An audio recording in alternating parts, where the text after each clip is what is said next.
Ahora definamos la derivada de una función vectorial de variable vectorial.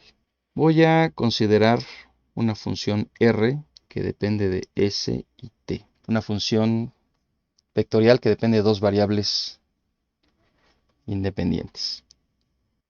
Y a partir de ese concepto podemos extrapolarlo para funciones vectoriales que dependan de tres o más variables independientes. Tengo entonces sea la función vectorial R que depende de S y T. Tal manera que X depende de S y T en Y, más Y que depende de S y T en J, más Z que depende de las dos variables S y T en K. Lo que tenemos aquí es una función vectorial que depende de dos variables independientes. Geométricamente hablando, funciones de este tipo me representan superficies en el espacio.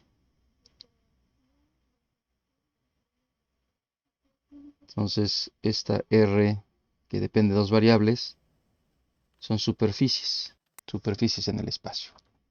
Si hablamos de derivada para una función que depende de dos variables, en este caso una función vectorial, entonces tendríamos que hablar de una derivada parcial. Y en la definición de la derivada parcial, que ustedes ya conocen, pues se aplica el mismo concepto de la derivada ordinaria que ya vimos anteriormente. Le damos una variación a una de sus variables, hacemos el cociente para ese incremento de la variable y hacemos que el límite de ese incremento tienda a cero.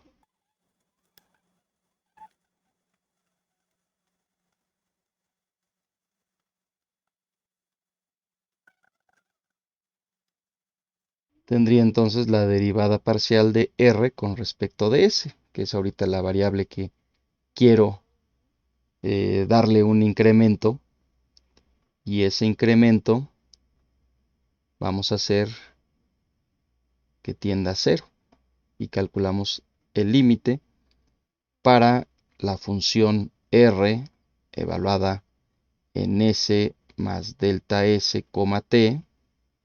Hacemos que t sea constante. Le restamos la función original y hacemos el cociente con respecto de su incremento delta S. La misma definición, solo que mantenemos una de sus variables constante, la otra la hacemos variable y le damos el incremento delta S. Y esa es la definición de la derivada parcial. La derivada parcial de la función vectorial R respecto a su variable S, en este caso. Puedo hacer el mismo desarrollo.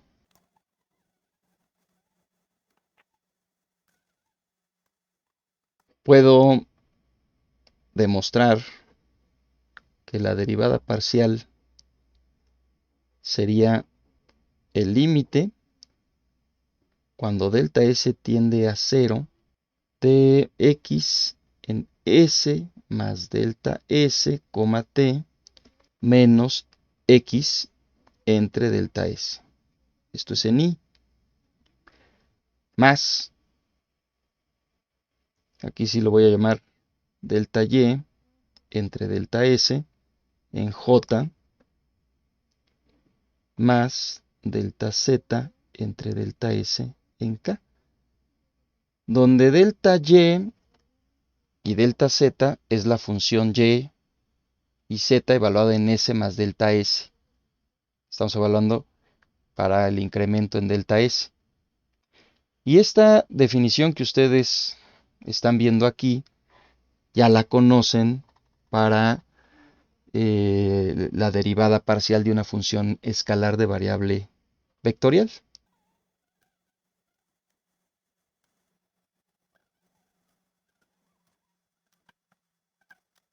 Tendría entonces la derivada parcial respecto de su variable s es igual a la derivada parcial de x con respecto de s en y más derivada parcial de y respecto de s en j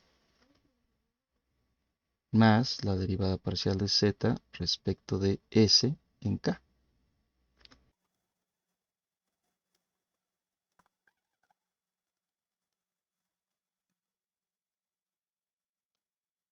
Si hago el mismo ejercicio y desarrollo ahora el incremento para la otra variable, es decir, s constante, y evalúo en t más delta t, hago la diferencia del delta r, divido entre delta t y calculo el límite cuando delta t tiende a 0, entonces tendría la derivada parcial de r respecto de la variable t, que sería igual al vector que tendría por componentes derivada parcial de x respecto de t en y, más derivada parcial de y con respecto de t en j,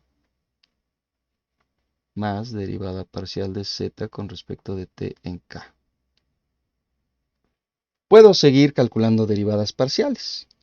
Eso es indiscutible siempre y cuando las derivadas de las funciones escalares de variable vectorial existan, que pueden ser continuas. Pudiera plantear segundas derivadas parciales, como la segunda derivada parcial de r con respecto de s, o la segunda derivada parcial mixta, que sería la segunda derivada parcial de r con respecto de s y t, segundas derivadas parciales con respecto a su variable independiente t. Y bueno, si planteamos una segunda derivada parcial de r con respecto de t y respecto de s, podemos escribir aquí el teorema de Schwartz, pero considerando una función de variable vectorial. Es decir, la segunda derivada parcial de r con respecto de s y t es igual a la segunda derivada parcial respecto de r, segunda derivada parcial de r respecto de t y s. Este teorema ustedes lo conocen como el teorema de Schwartz, donde las segundas derivadas parciales mixtas, no importa el orden en que ustedes las deriven, es una identidad. Para no dejar, voy a hacer una interpretación geométrica, dado que estamos considerando una superficie en el espacio.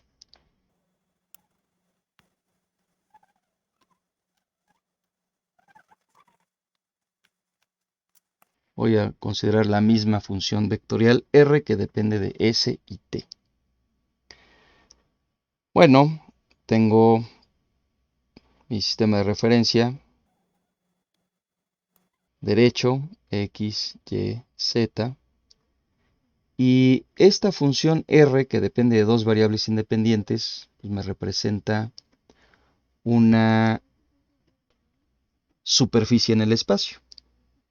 Si nosotros mantenemos constante uno de los parámetros de esta función, y voy a empezar por aquí, si t es constante,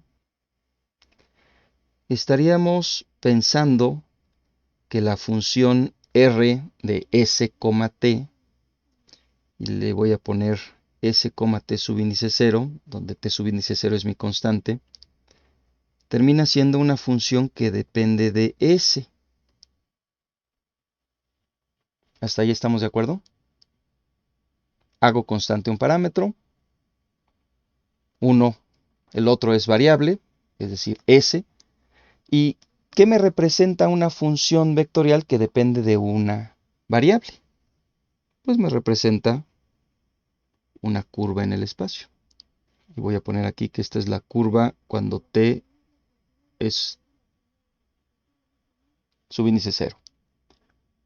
Si en lugar de t subíndice 0 ahora vale t subíndice 1, le doy otro valor a la constante t, entonces tengo otra función que me representa una curva en el espacio.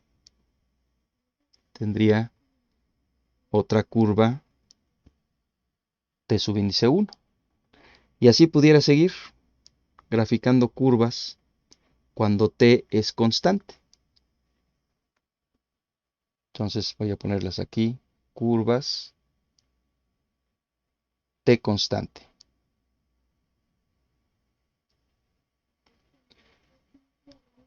¿Qué pasa si ahora hago el otro ejercicio? Si S es constante. Tendría una función R donde S es constante y voy a suponer que ahorita inicialmente vale S subíndice 0. Mi único parámetro libre es t y esto me llevaría a una función que depende de una sola variable. Si S tiene un valor específico, entonces mi función R de t es una curva en el espacio. Y pudiera considerar que esa curva en el espacio es esta.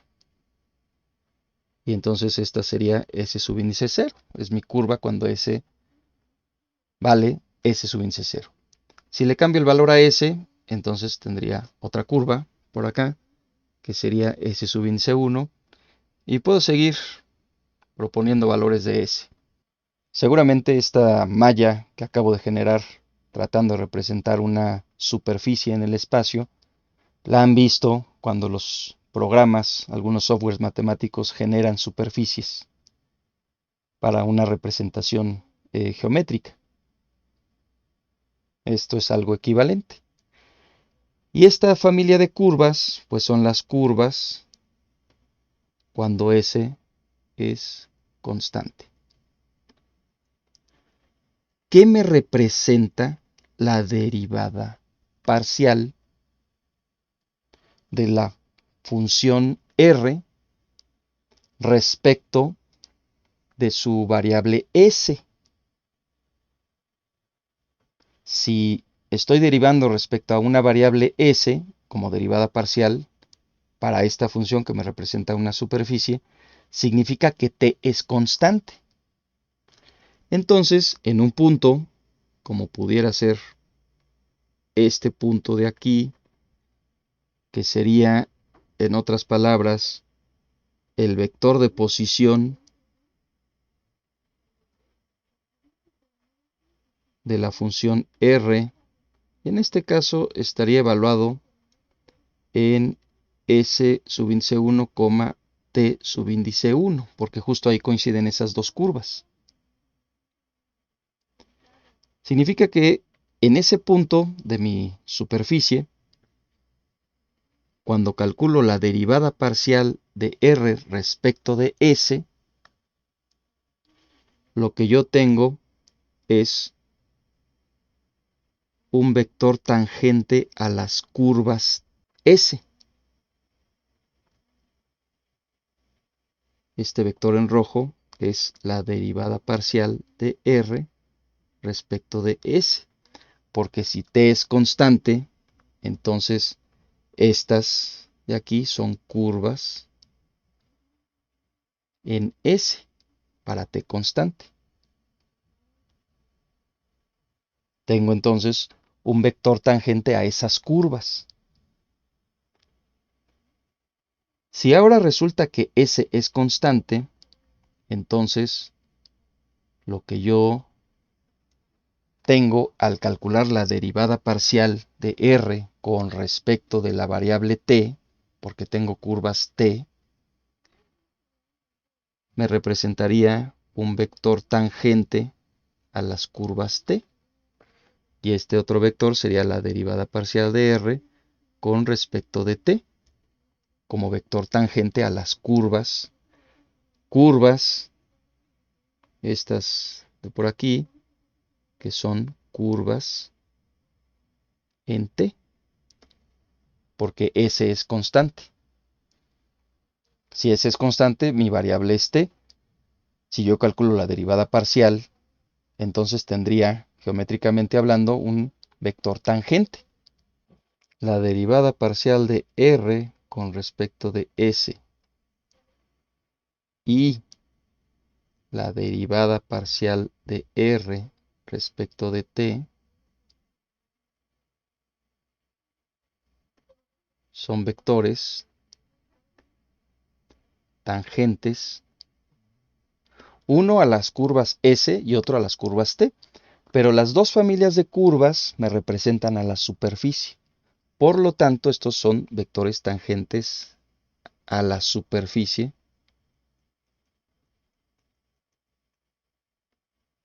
R de S, T.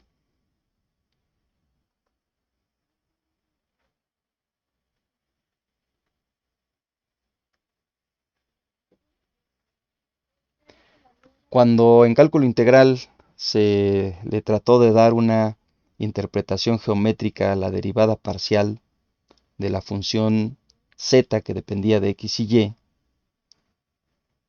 pues justamente aterrizaríamos en este mismo concepto. Y me voy a ir al mismo ejemplo que desarrollamos anteriormente para una función en el plano, pero ahora lo vamos a hacer para una función en el espacio que me representa a una superficie. Si yo defino una superficie en el espacio como R que depende de x, y, donde x es x, y vale y z depende de x y y. Esta es una función que me representa una superficie en el espacio, como ustedes la conocen en su forma cartesiana, cuando despejaban z, donde z dependía de x y y, entonces para la forma vectorial, x es una de sus variables, y es la otra variable, y z pues es justamente la función, de la forma cartesiana a la forma vectorial. Si derivamos parcialmente esta función, aquí sería respecto de x y y, entonces tengo la derivada parcial de r con respecto de x, que va a ser y más derivada parcial de z con respecto de x, k. Y por el otro lado, tengo la derivada parcial de r con respecto de y. Y esto sería j, porque sería derivada parcial de x con respecto de y, 0. Derivada parcial de y con respecto de y, 1, j. Más derivada parcial de z con respecto de y en k. Estarán de acuerdo en que estos dos vectores son vectores tangentes a la superficie que estoy representando en su forma vectorial como R. Son dos vectores tangentes a la superficie. En cálculo vectorial, seguramente conocieron el concepto del vector normal a la superficie. Y si ustedes tenían dos vectores tangentes a la superficie, entonces el vector normal resultaba del producto cruz de estos dos vectores. Calculemos el vector normal a la superficie. Sería derivada parcial de R con respecto de X, producto cruz, derivada parcial de R con respecto de Y. Entonces, I, J, K, como los vectores unitarios de las coordenadas cartesianas, componentes de la derivada parcial de R con respecto de X, sería 1, 0, parcial de Z con respecto de X. Luego sería 0, 1, parcial de Z con respecto de Y. Si desarrollamos esto, tendría menos derivada parcial de Z respecto de X en Y,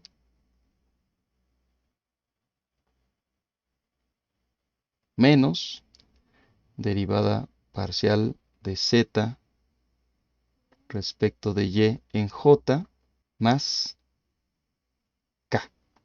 Y seguramente reconocerán justo este vector como el vector normal de una superficie, mismo que ustedes podían calcular con el operador gradiente, el gradiente de la función que me representa la superficie. ¿De qué manera? Pues bueno, si la ecuación cartesiana de la superficie es, en este caso, z igual a z que depende de x, y, donde f de x, y y z es igual a z que depende de x y y, menos z. Esto pues, está igualado a 0. Esta es la ecuación cartesiana de la superficie. El gradiente de f me representa un vector normal a la superficie. Voy a poner a r en este caso. El gradiente de f pues va a ser derivada parcial de f con respecto de x y más derivada parcial de f con respecto de y en j más derivada parcial de f con respecto de z en k.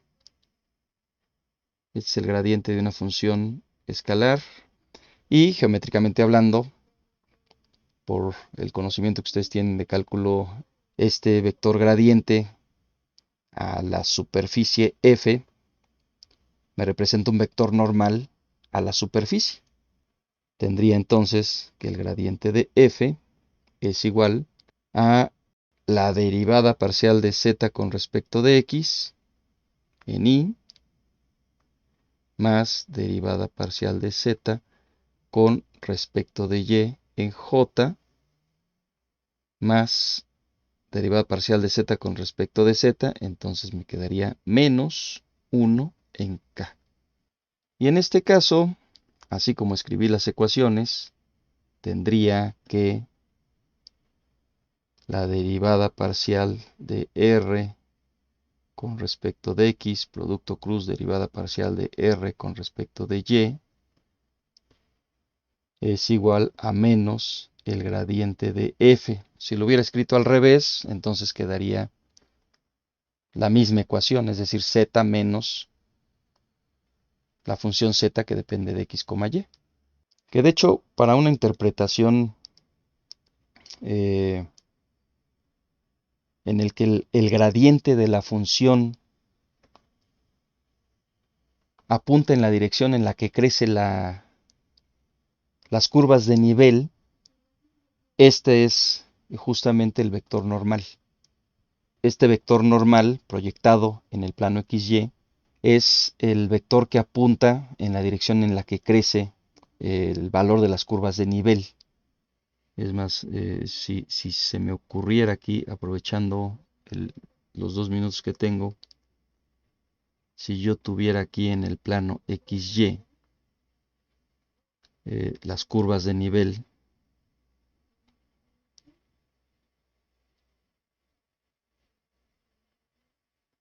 para z constante, z subíndice 0, z subíndice 1, z subíndice 2, donde z0 sea menor que z subíndice 1, menor que z subíndice 2. Estas son curvas de nivel. Z igual a z de x, y, considerando z constante, z subíndice 0 me representa una curva en el plano XY, z subíndice 1, otra curva en el plano XY. Entonces, este gradiente de la función sería el vector ortogonal a las curvas de nivel que apuntarían en la dirección en la que crecen precisamente las curvas de nivel. Es decir, tendría un campo de vectores, un campo vectorial de vectores ortogonales a las curvas de nivel, y estos vectores apuntan en la dirección del crecimiento. Y justamente estos vectores sería la derivada parcial de z con respecto de x y más parcial de z con respecto de y en j. Y este es el vector ortogonal a las curvas. Y apunta en la dirección en la que crece la curva de nivel. Aquí el gradiente de f es igual a menos la derivada parcial de r con respecto de x producto cruz, derivada parcial de R respecto de Y. Y este gradiente de F en la proyección del vector en el plano XY, es decir, nada más manteniendo las dos componentes y J, es un vector que apunta en la dirección en la que crecen las curvas de nivel.